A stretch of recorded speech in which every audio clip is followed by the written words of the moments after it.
protest this evening, the State Department called on the Bahraini government to reverse its decision to dissolve the main opposition groups. Since the anti-government demonstrations began in February, at least 3 prisoners have died in police custody, more than 30 people have been killed and over 400 detained.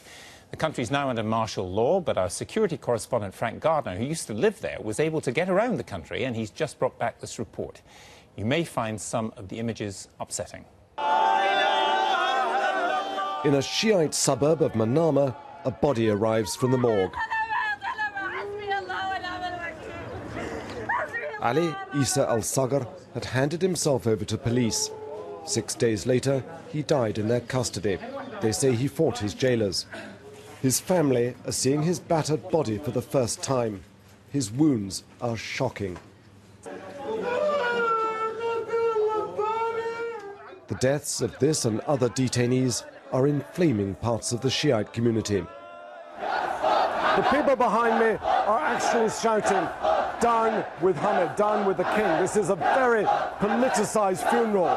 They're calling the man who died in police custody a martyr.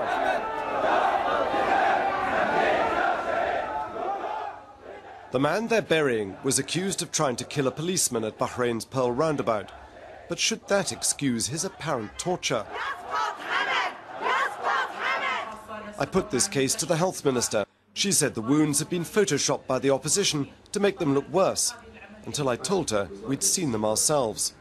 You've seen it yourself? I've seen it, personally? Yes. You went to the morgue? You've seen her? I went to Sahla al-Shimaliya yesterday to the funeral. We've seen the body. It was absolutely shocking. I will try as as a person, also a minister in charge of human rights, that we will ask for an investigation for this. Bahrain, the smallest Arab state, has seen the biggest clashes in the Gulf. Over 30 reported killed this year. It's polarized the country, driving a wedge between the ruling Sunni minority and the huge underemployed Shiite community that feels victimized. Neighboring Saudi Arabia said the clashes must stop. Last month, Saudi and other Gulf forces poured into Bahrain, a warning to Iran not to meddle. Bahrain is now under martial law. Checkpoints have sprung up all over the country and there's a curfew. Cameras record every number plate round the clock. To many Shiites, this is intimidating. Yet most Sunnis and expatriates find it reassuring after the chaos of protesters' roadblocks. At Friday prayers at the Sunni mosque, we found a community largely supportive of the government's crackdown.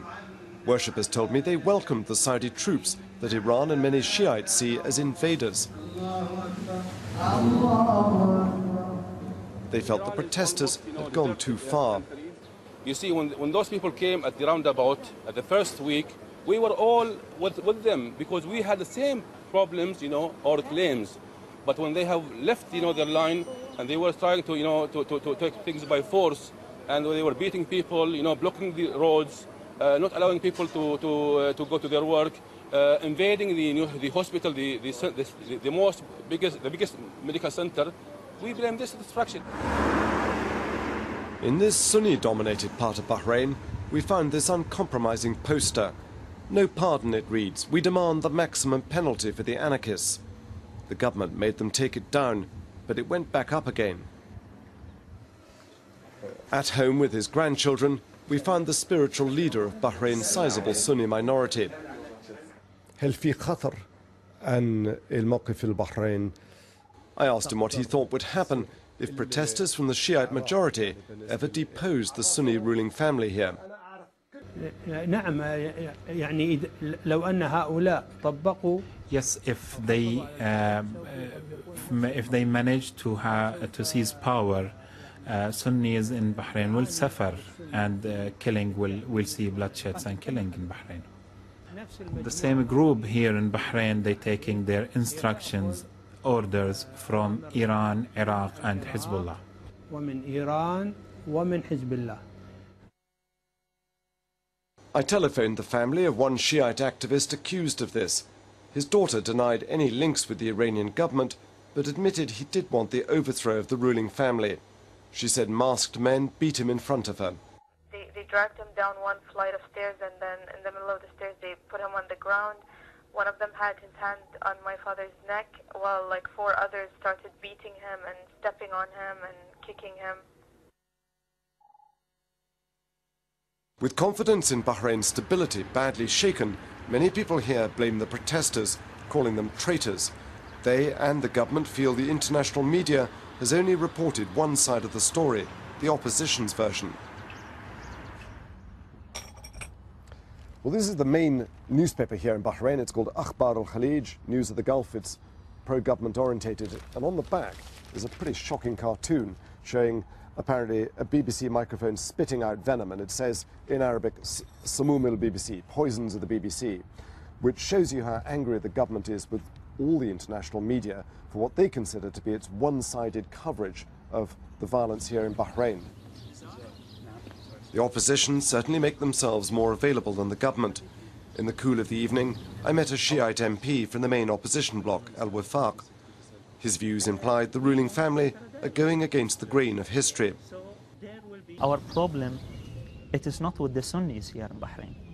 Our problem, it is not with the ruling families in the Gulf, the GCC country. Our problem is not the fear of United States from any influence of Iran and Bahrain. Our problem with the ruling family, if they want to accept to give part of their power and the authority to the people or no. The absence of the willingness is the problem. Not true, says the government. The Crown Prince offered them a power-sharing deal and they hesitated to take it. But when I finally got this government interview, I raised the matter of Bahrain's worsening human rights record.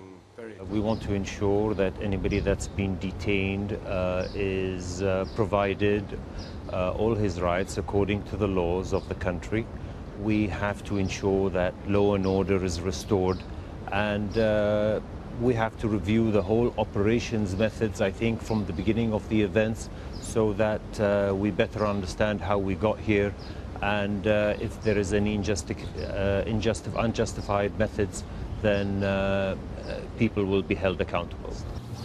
This peaceful scene is deceptive. The regime's hardliners have got their security clamped down. The reformers have been sidelined, and there's a pretense that things are going back to normal. For now, the lid has been put back on the boiling pot, but the brutal way it's being done is like stoking the fire beneath it. Frank Gardner reporting there from Bahrain. Let's have a look at tomorrow morning's front pages. Time has pictures of Obama, Cameron and Sarkozy. The United Front, leaders pledge we fight on until Gaddafi goes. It's an article for